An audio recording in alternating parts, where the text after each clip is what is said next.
Namaste and greetings, and welcome to the Center for Spiritually Integrated Arts, a Centers for Spiritual Living teaching center. I'm Reverend Dr. Raymond Anderson, the founding minister and spiritual director. If you ever have questions about who I am, who we are, what we do, what is Spiritually Integrated Arts? What is a teaching center? What is Centers for Spiritual Living? What is metaphysical spirituality? What is New Thought? Science of Mind and Spirit? How do I become a member? How can I support, tithe, and donate? All of these questions and so many more. Send an email. You have two options. SIAADMIN,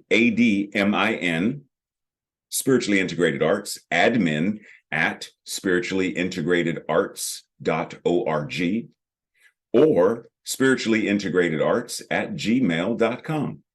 Either of those will work. You can also visit our website, www.spirituallyintegratederarts.org. Now, you may be wondering, where else can I find and follow?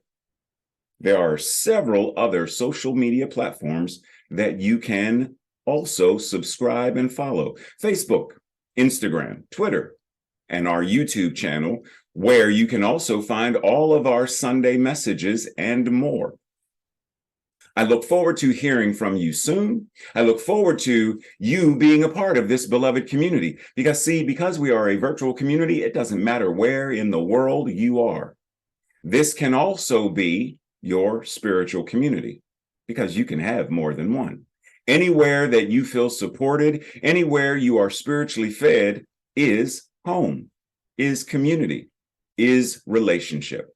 So I look forward to dialoguing more, conversing more, getting to know you. Much love and appreciation. Live long and prosper. Chat with you soon. Take care.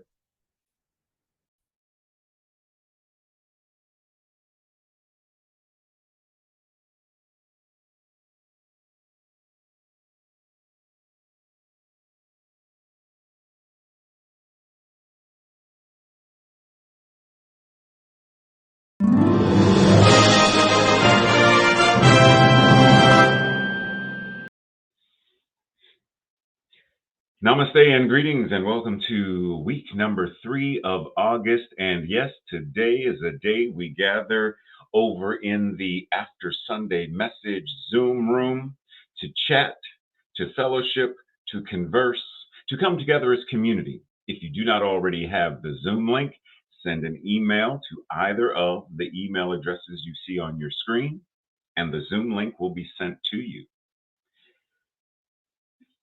I got a question for you. Do you follow us on social media? Have you subscribed? Have you shared with others the links, the website, the QR codes?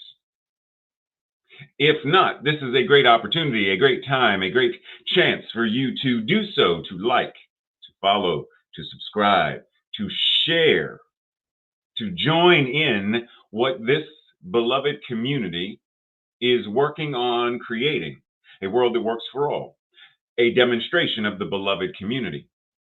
So visit the website, visit us on Facebook, Instagram, Twitter, or should I say X, and our YouTube channel, where all of the Sunday messages are archived for you to go back, for you to share. Maybe you want to share something from March. Well, they're all there. So go subscribe and share. And the 2 QR codes you see at the bottom of your screen, those are for Givelify and PayPal. That way you can also support financially this beloved community that is doing great work in the world. Remember those 2 email addresses that I mentioned on the previous slide? Well, send an email if you want to join in on the Wednesday night Science of Mind and Spirit discussion group that meets from 7 to 8:30 p.m. Eastern Standard Time. Send an email if you want to join the Thursday night discussion group, 7 to 8:30 p.m. Eastern Standard Time. The Science of Mind and Spirit discussion group discusses what does it mean to live in this era of Science of Mind 4.0, where we make sure that our spirituality is relevant. And the Thursday night study group goes over the questions that I end every Sunday message with. Great opportunities for you to step into evolving consciousness in a community setting. So, if you want to join in on Wednesday night, send an email.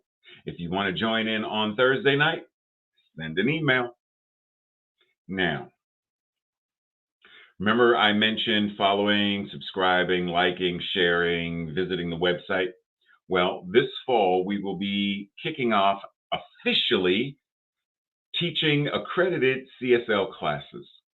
The specific classes have not yet been chosen. We're thinking something along the lines of From Whence We Came or the Roots class, which are both history, the history of religious science. That's where we are right now, but we shall see. If you want to join in, though, you have to be kept up to date. So visit the website. And if you're interested in classes, whether it's those two classes or not, if you are interested in taking classes, both accredited and non-accredited classes, send an email to the email address you see on your screen, and we will definitely keep you up to date on all kinds of classes, such as acting as a spiritual practice, the art of storytelling, etc. Now, third week of August, huh? Third week of August. Where are we now? Oh, perfectly imperfect passions. What? Yes. As we discover our passions and purposes, we often default to judging ourselves and or criticizing ourselves and or comparing ourselves to others.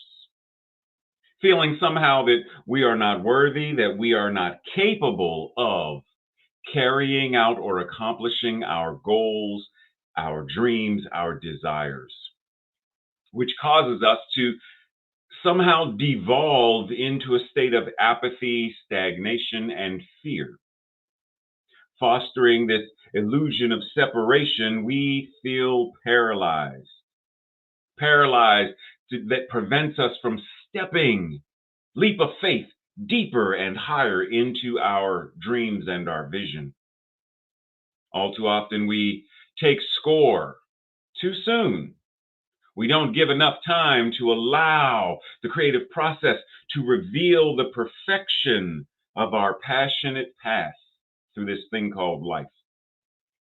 And by following some very simple steps, not necessarily easy, but by following some very simple steps, we can recognize that the imperfections, these things that we label as imperfections, are actually unique expressions of the divine manifesting through us, manifesting as us, which gives us the opportunity to embrace the perfection of it all. Breathe. Dr. Holmes says, if the spiritual universe were not perfect, it could not exist for a single moment. The truth is indivisible and whole. God is complete and perfect. Segue. We say that we are individualized expressions of God. We are God in human form, God as us. God is complete and perfect, according to Dr. Holmes. If we are individualized expressions of it, then that means the truth, capital T truth, of our beingness is we too are complete. We are whole. We are perfect. Breathe and let that sink in. Because I know that in this thing called life, the last thing we think of ourselves as are complete. We're broken and perfect. We're imperfect. And yet, the truth of our being, we are whole, we are perfect, and we are complete. Now, how do we navigate life with all of its quirks and mysteries and unpleasantries while still maintaining the truth of our being? We are whole, we are perfect, and we are complete because we are that which God is. We are the divine incarnating, individualizing itself. And Dr. Holmes says, you've heard me quote this many times, and I'm going to keep on quoting it till it truly sinks in. Whatever is true about God is true about you. You're going to say it until it actually sinks in, till we start living from that consciousness. Whatever is true about God is true about you, period. So, as we look upon this thing called life, what we want life to be, straight road, easy driving. And yet, life is actually a series of twists and turns, uphill and downhill, narrow little roads.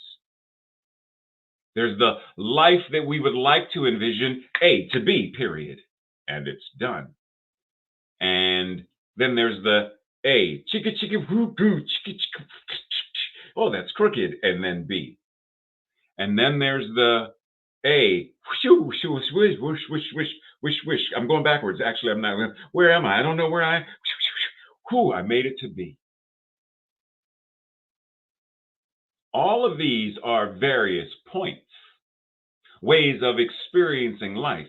And rather than wanting it to be that green line, that line at the top, and somehow envisioning that if it's not that, then we are somehow flawed, releasing that idea, evolving into life is all three of these options and more.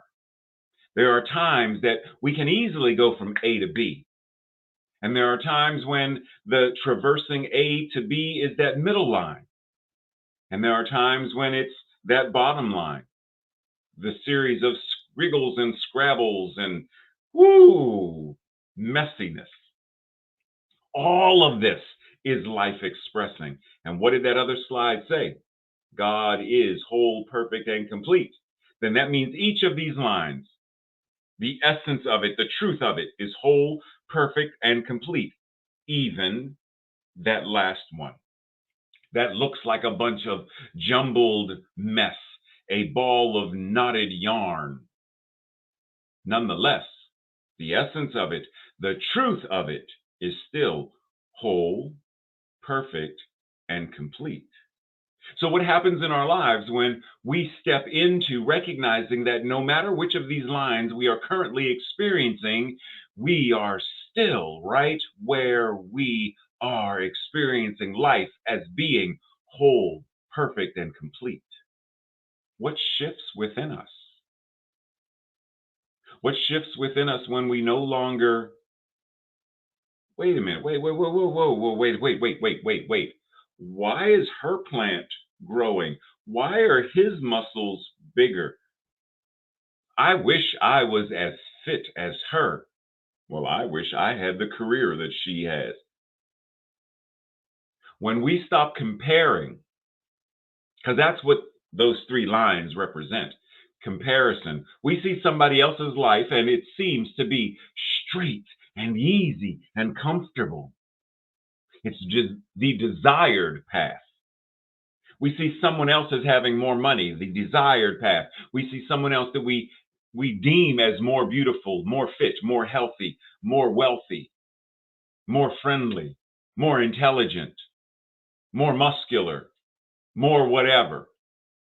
And we somehow feel that we must be less somehow. We're less cool than some of our friends. Whatever that means. Ultimately, what it means is we are seeing ourselves as not being whole, perfect, and complete, just as we are.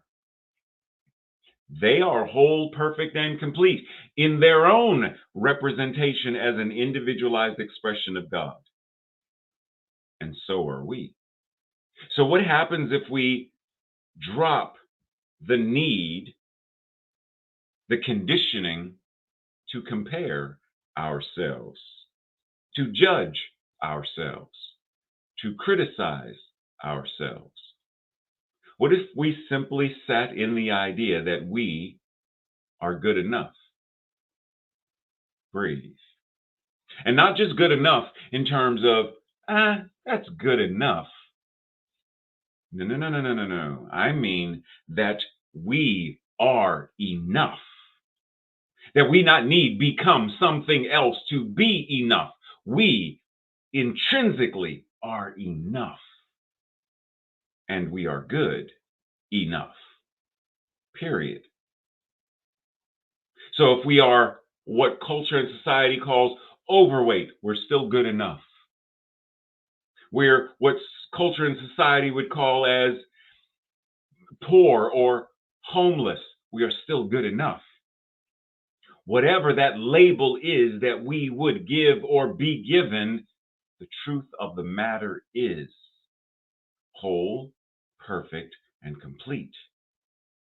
Good enough. Emma Curtis Hopkins said, "My good is my God." You are good, God enough. You are God enough to live your life on purpose. You are God enough to live your life in joy. You are God enough to live that life, period. Without the comparison, without the judgment, without all of that mumbo jumbo that we have been conditioned to buy into and believe. Good enough. Reverend Dr. Christian Sorensen says, when you're too close to something, it is impossible to see the larger picture. The defense system of your myopic vision will keep you from going outside of the norm and acceptable peer projection. The defense system will keep you prisoner. See, this is why Science of Mind and Spirit is a liberation theology.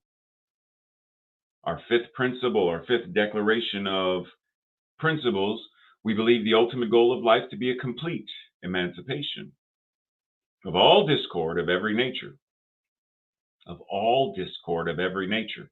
That means the defense system is lowered.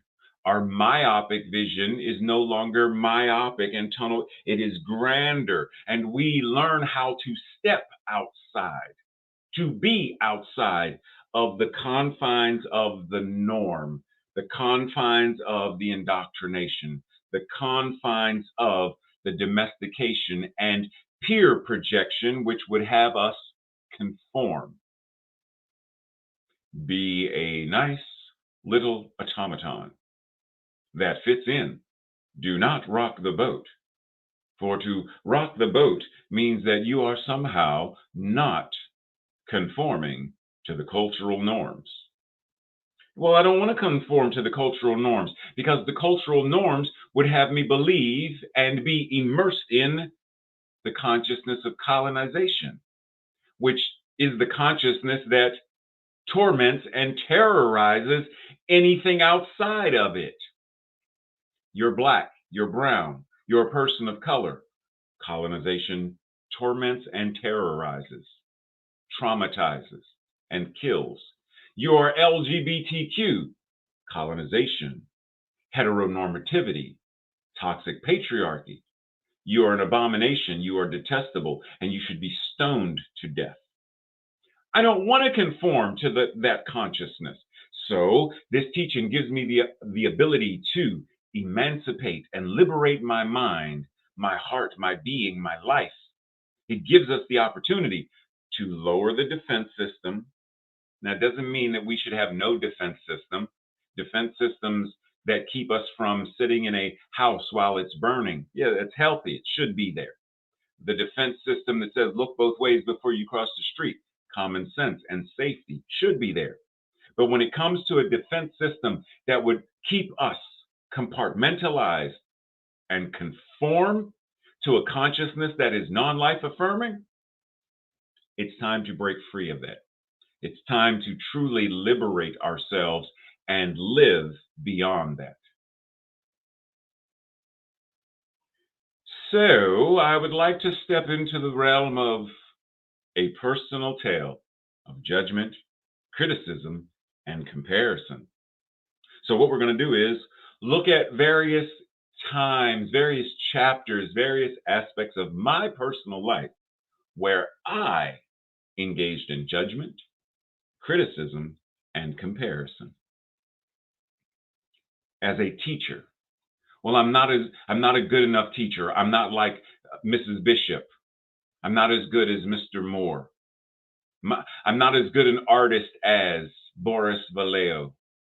I'm never going to be as good as Douglas Simonson. No matter what, I can't be as good as or as or as because I'm not good enough. I can't draw from memory. I need a reference. I'm not that good of a teacher. I'm not that good of an art student.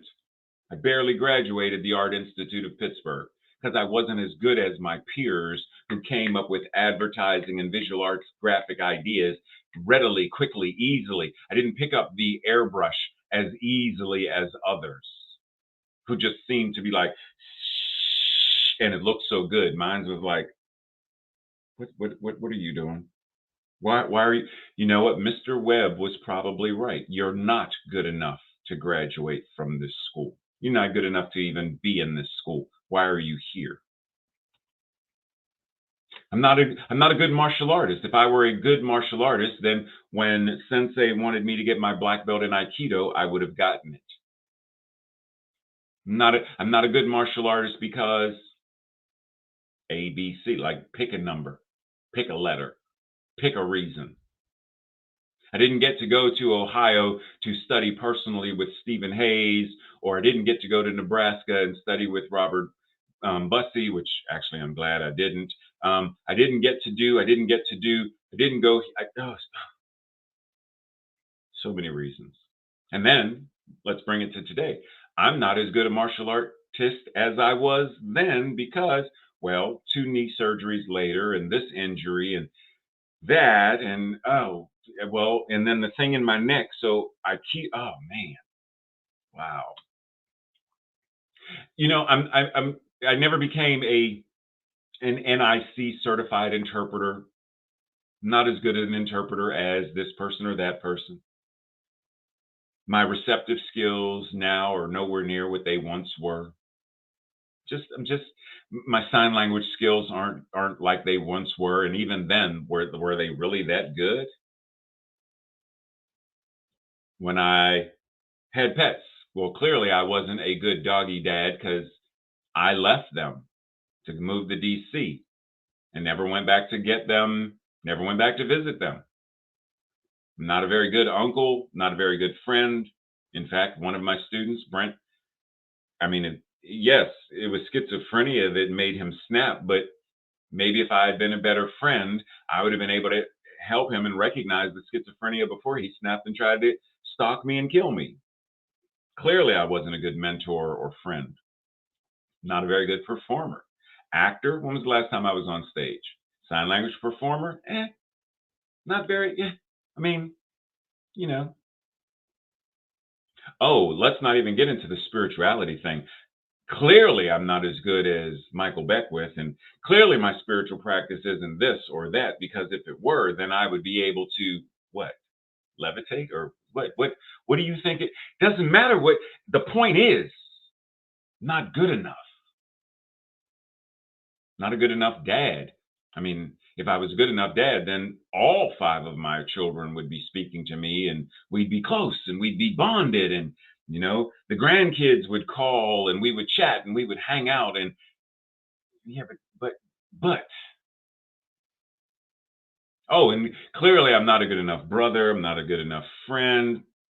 Because if I were a good enough brother and friend, then wouldn't I be hanging out with even my siblings of choice? Wouldn't we be hanging out doing fun stuff? And but Oh, and we can't forget that I'm not a good enough son, because if I were a good enough son, then my mom wouldn't have been in the condition that she was in, and when she fell, I wouldn't have left her on the floor for 48 hours. But I was in Delaware, and I'm in DC, or I'm wherever it is that I am at the time, and ooh, I wasn't there for her. So, oh, I wasn't there for my dad either when he ended up in hospice. I wasn't there. And I know, I mean, he told me not to, don't visit. And he told me, but still. Oh, and how long did it take me to actually get a headstone for his grave? It took you an awfully long time. And if it hadn't been for other people helping you, because you always need help. And let's not forget my own health and well-being. I mean, if I had taken better care of myself, if I had been more in tune with my self-care, then I would have never gotten prostate cancer, and I would have never been this or that. But because I don't take care of myself the way I could, I don't eat the way I could, I don't exercise the way I could, I don't do any of the things I could do, which is why follow the tail of judgment, of criticism, of comparison. Now, I share all of that to let you know that I too am on this journey. We are working together. We do not heal in isolation, but we heal in community. I am on this journey as well. Now, I do not judge, compare, or criticize to the degree that I once did, but does that mean it never shows up? Mm-mm. It still shows up. And what do? I bring science of mind and spirit. I bring all of my spiritual practice, all of my mental health practice. I bring all of it holistically to the situation. That is our invitation. As Brene Brown says, because true belonging only happens when we present our authentic, imperfect selves to the world, our sense of belonging can never be greater than our level of self acceptance, self love. So, how much do I accept myself? How much do I care for myself? How much do I love myself? Because if on a scale of 1 to 10 I'm at a 2, then my sense of belonging is going to be a 2 or below. It cannot be a 3 until my level of self acceptance and love and self worth is at a 3 or a 5 or a 12 or 80. So our practice is in science of mind and spirit. How do I upgrade? How do I up level my self acceptance, worth, love, and care?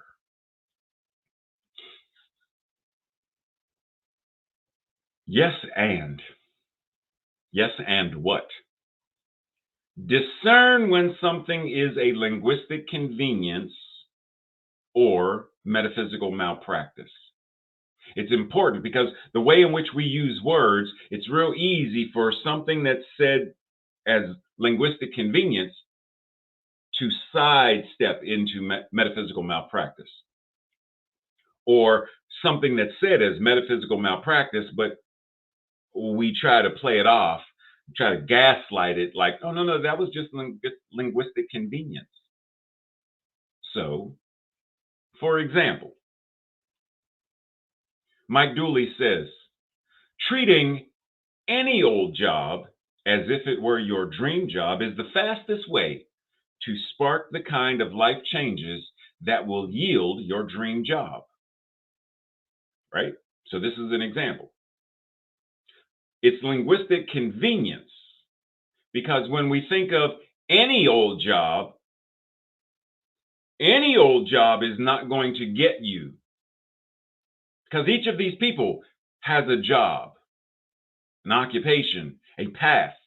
And yet, all four of them, their path is rooted and steeped in hatred, lies, non life affirming consciousness. How do you treat any old job as though it were your dream job to level up to your dream job when any old job is a job of hate? right? So see, follow how? Linguistic convenience, but then deconstruct. Well, does that actually mean any old job? Well, no. It's linguistic convenience. So it's a very specific type of job. In other words, based on Reverend Ray's remix, creating the mental equivalent of your life affirming dream job is the fastest way to spark the kind of life changes and systemic changes that will yield your dream job. Creating the mental equivalent of your life affirming dream job and the life changes and the systemic changes that will then yield, manifest your quote unquote dream job. Okay? Gary Zukov says, every circumstance serves equally the evolution of all involved, offering each individual the perfect opportunity to create anew and hopefully create more wisely and compassionately. Right? It's very, very simple. Every circumstance serves equally the evolution of all involved. Every circumstance serves equally the. Did slavery serve equally the evolution of all involved? Did the Holocaust serve equally the evolution of all involved? Apartheid, right? So, not every situation. Now, once again, linguistic convenience. It's real easy to extrapolate. Well, that's not what he means. What he means, yes, yes. But if we don't deconstruct the statements, the scriptures, if we don't deconstruct the quotes, the consciousness, then we're going to be just real quick to throw out some nice little cute aphorisms and quotes and statements and affirmations and declarations that are real cute and real pithy and yeah, but they're not getting to the root or the heart of the matter. So it's important to mean what we say and say what we mean. Reverend Ray's remix. Our mental equivalents grant us in every circumstance the opportunities to heal what needs to be healed, to transform what needs to be transformed, to shift what needs to be shifted, and to actively participate in the collective evolution of all involved by taking progressive action. Our mental equivalents offer each individual the perfect opportunity to create anew and hopefully create more wisely and compassionately, both individually and collectively. This is how Viktor Frankl, in the middle of a Holocaust, in the middle of the concentration camp, could evolve, could understand, could become so self-aware. This is how Harriet Tubman, in the midst of being a slave, can evolve, can transcend, can shift consciousness, and then be a beneficial presence to others. So it is not necessarily the circumstance itself that we say, oh, every circumstance yields. Our mental equivalent grants us within every circumstance the opportunity to heal, to shift, to transform, to be progressive in our actions for ourselves individually and collectively. Liberation theology. Breathe. Raymond Charles Barker says, the goodness of life is the goodness of God. I now release all emotional power from any and all guilt in my subconscious mind. I am set free of all self-judgment and self-condemnation. Breathe. Self-judgment, guilt, shame, self-condemnation. Free yourself from it. Relinquish it. Let it go.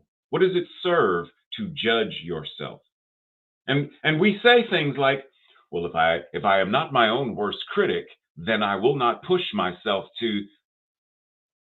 Why do you have to be a self-critic to have conviction and motivation?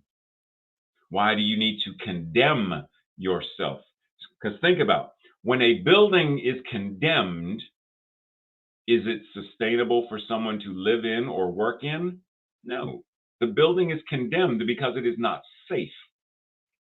So, how does self condemnation make you a safe, life affirming being who can live out loud?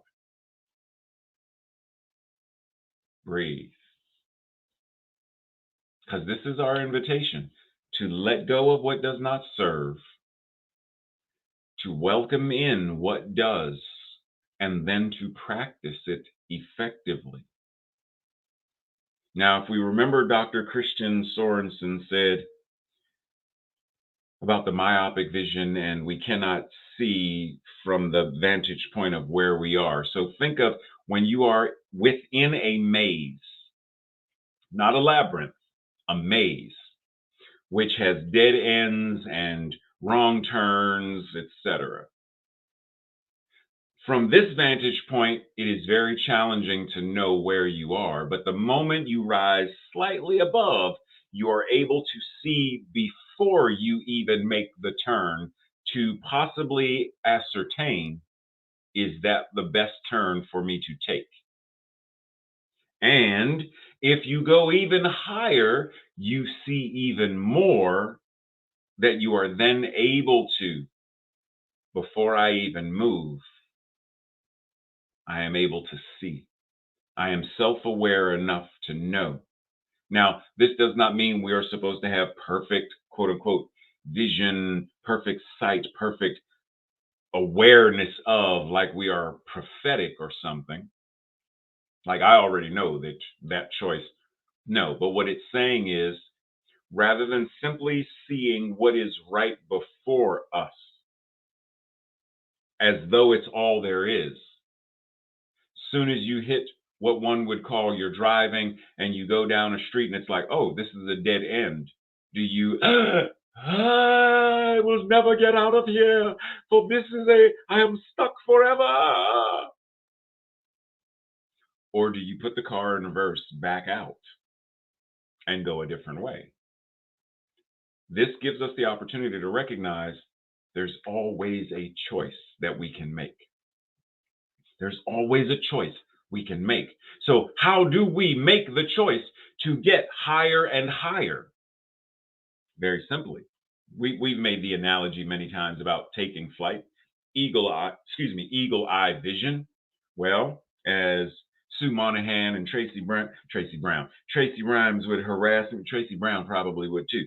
Would harass me about my analogies, my acronyms, and in my songs. That's fine. Because here is another acronym. Take flight. Take flight. Well, what is flight?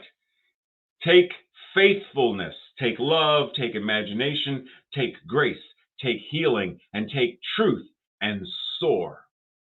Take them into action. Don't simply be faithful and sit and twiddle your metaphysical thumbs. Take it into action. What does faithfulness look like in action? What does love in action look like? Don't simply feel love. Be love, do love. What does it look like in action? Love in action is service. It is nurturing. It is supporting. It is helping. What does imagination look like in action? The creative process, innovation, deconstruction and reconstruction of something new. A world that currently does not work for all, deconstruct it and construct a world that does. That's imagination. Can we have the imagination that sees and is ready to step into a world that works for all? What does grace in action look like? What does healing in action look like? And I mean healing systemic issues, systemic racism, homomesia, Islamomesia. What is healing these diseases? What does it look like in action? What does truth look like in action? Take flight and soar. Reverend Ray says, moving through life is not meant to be mess free. We could stop right there. It's not meant to be mess free. How many of us try to go through life trying to be very neat, everything's got to be in its, because no mess, no fuss, no mess. Like pottery, part of the process of creation is the mess. Embrace it for what it is rather than trying to avoid the various kinds of messiness that can occur, that will occur. Then, using the totality of the tools and practices available to you, clean up, heal, and continue to create, to be messy. Live passionately, to be messy.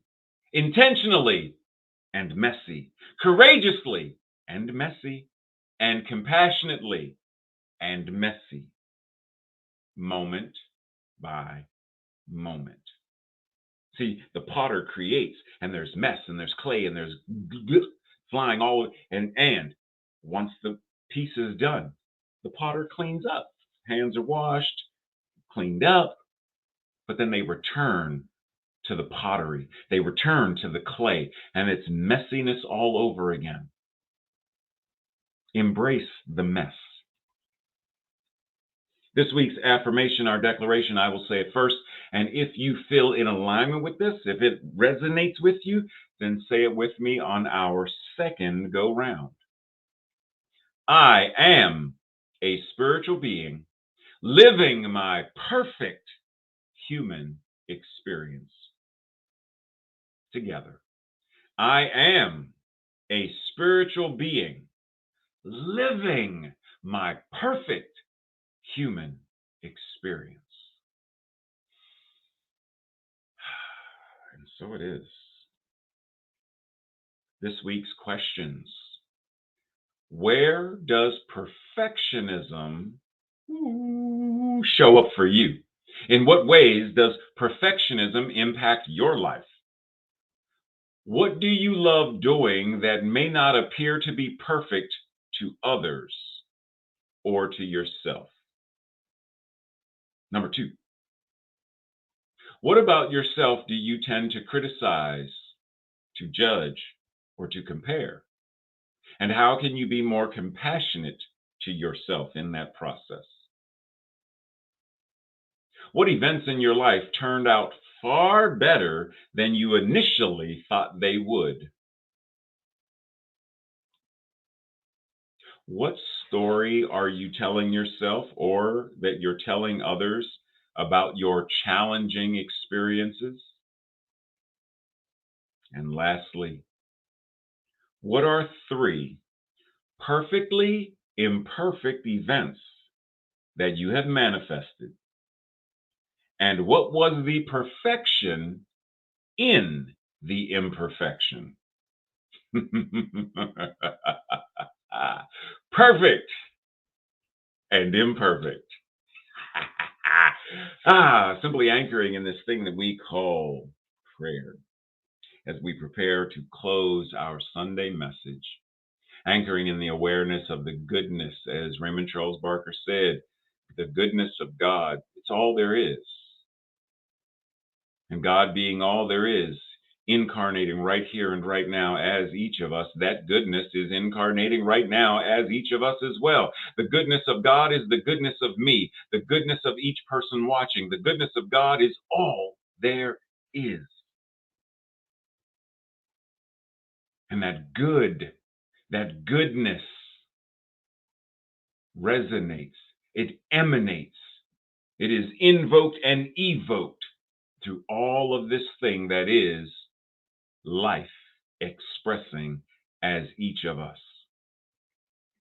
And so as we prepare to close this Sunday message and this particular manner in which we gather, we know that our emancipation, our liberation, our evolution continues to move forward, upward, progressing, evolving, shifting, transforming. that our mental equivalents are always, by our choice, being upgraded to match what is the most life affirming choices, the most life affirming way of expressing, the most life affirming way of living our lives, taking flight and soaring as the divine beings that we are. Passionate, purposeful, convicted to this thing called life. And the law says yes. And knowing that the law says yes, we allow it to be exactly what it is, answered prayer, by saying, and so it is. Namaste, much love and blessings. I will see you Wednesday and then next Sunday. Take care. Have an amazing rest of your day.